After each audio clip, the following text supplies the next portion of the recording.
So for the classwork, I'm going to do the odd ones, and you guys are going to do the even. But you have to follow along with the odd ones because it's all due at the end of the period. Okay? So let's start with number 1. Yes. So we need to identify the pairs of congruent angles and corresponding sides. So we're going to have 3 pairs of congruent angles and 3 pairs of congruent sides. What are the 3 angles in our big triangle? Just name them. 8, 7, 12. Angles. Oh, okay. ABC. Angle A, angle B, and angle C. What is A congruent to and the smaller one? To angle D. What about what's angle B congruent to? E. And what is angle C congruent to? Angle F. So that's all we need to know for the congruent angles. And now we have corresponding sides. So again, we're going to have 3 pairs of corresponding sides. Just name any side in the big triangle. AC. What's another side? BC. And what's another side? AB. What does AC correspond to? DF. What about BC? EF. And AB? DE. Perfect. Okay, so that's number 1.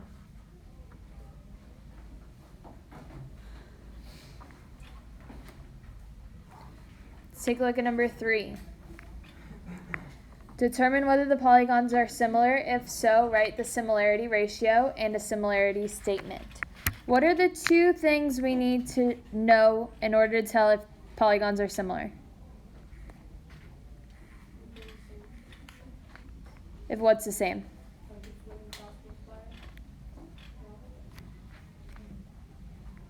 And the last one, what did we have? Pairs of what? Congruent angles. So the angles need to be congruent. And what else? The sides are proportional. So in number 3, can we tell that the angles are congruent?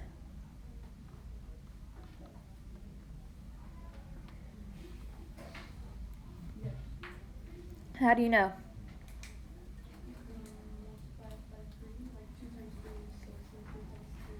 The angles. The angles. How can we tell that the angles are congruent? What type of shapes are they?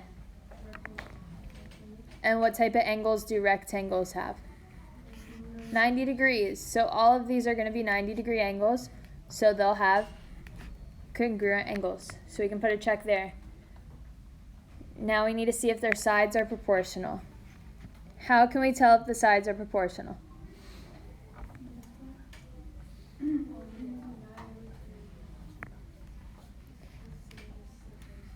So we need to see if 3 to 9, because AB corresponds to EF. So 3 to 9 is the same as 2 to 6. So how can we simplify 3 to 9? 1 to 3. And how can we simplify 2 to 6? We divide by 2 and we get 1 to 3. So since these are the same, are our shapes similar? Yes. What would our similarity ratio be?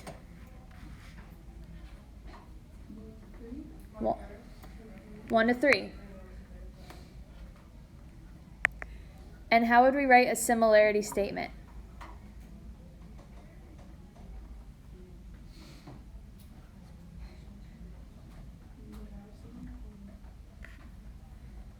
How do we name our shapes? But how would we name this rectangle?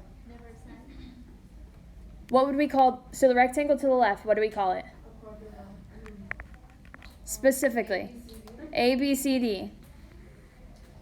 So if we say A, B, C, D is similar, so we put the little squiggly line, and what's it similar to?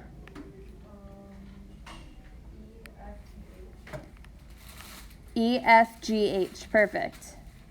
Can you just write out similar? In order to write the similarity statement, it needs to look like this. We just need to name it and just say that it's similar.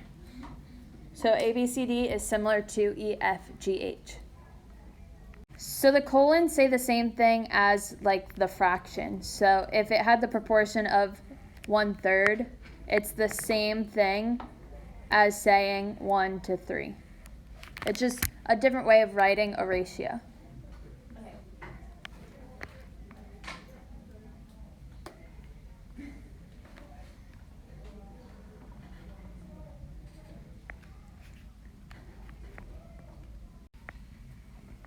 Okay, let's take a look at 17. We need to find the length of AE. So what proportion can we set up to find the length of AE? 3/3. So x over 10 is equal to what? 3/8. So remember, since we do this little part on top, so we're calling AE x, we need to keep the little part on top in our second fraction too. Now how do we solve for x? Cross multiply. So we get 8x is equal to 30. What do we do next? Divide by 8. So we get x is equal to 30/8. How can we simplify 30/8?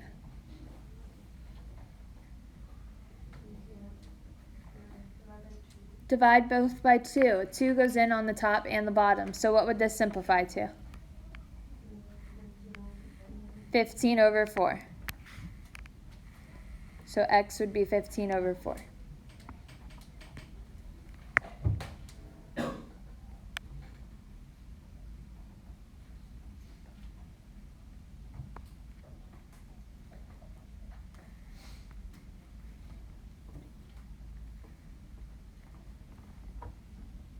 Okay, let's look at 19. Verify that the given segments are parallel. What do we need to do in order to tell that EF and JG are parallel to each other?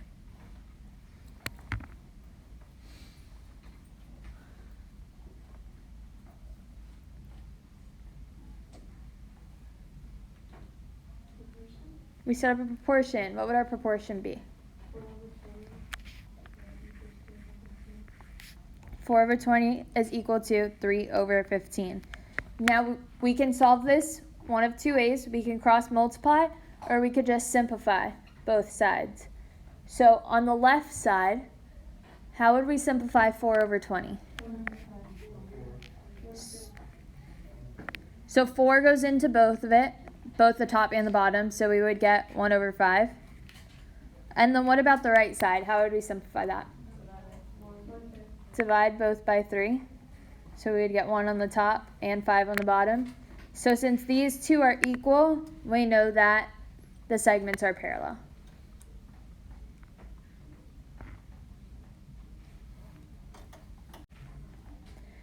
Okay, let's go to 21. Find the length of each segment, RS and ST. What would we need to do here to find RS and ST? A proportion. So how can we set up this proportion?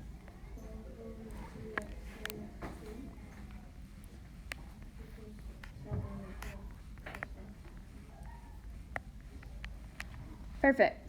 There's different ways we can write this proportion. So we could do it like this, how Sam said, or we could write it as x plus 5 over 3x minus 3 is equal to 10/12. It's the same thing. We'd get the same answer. Ultimately, we're multiplying. When we cross multiply, we're going to multiply 12 times x plus 5. Here we would do the same. Multiply 12 times x plus 5. Same thing.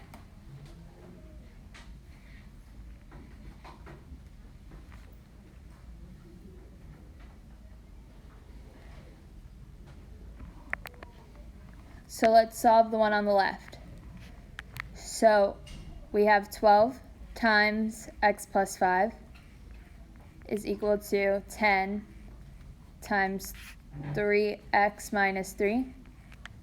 What would we need to do next to solve this? Distribute.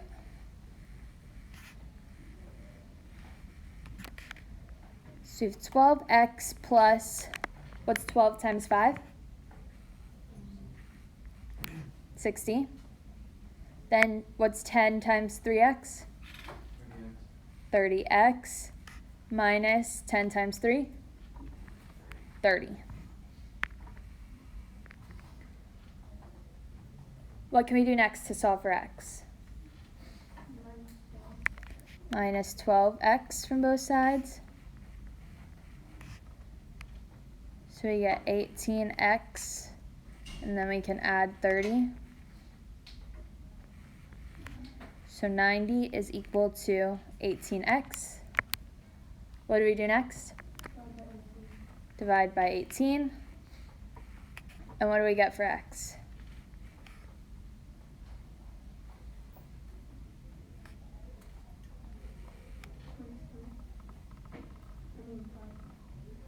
Five.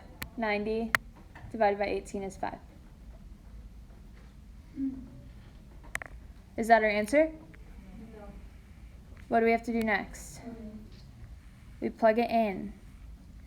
The question's asking us for RS and ST, so we have to plug it into both. So what do we get when we plug 5 into RS? 3 times 5 minus 3.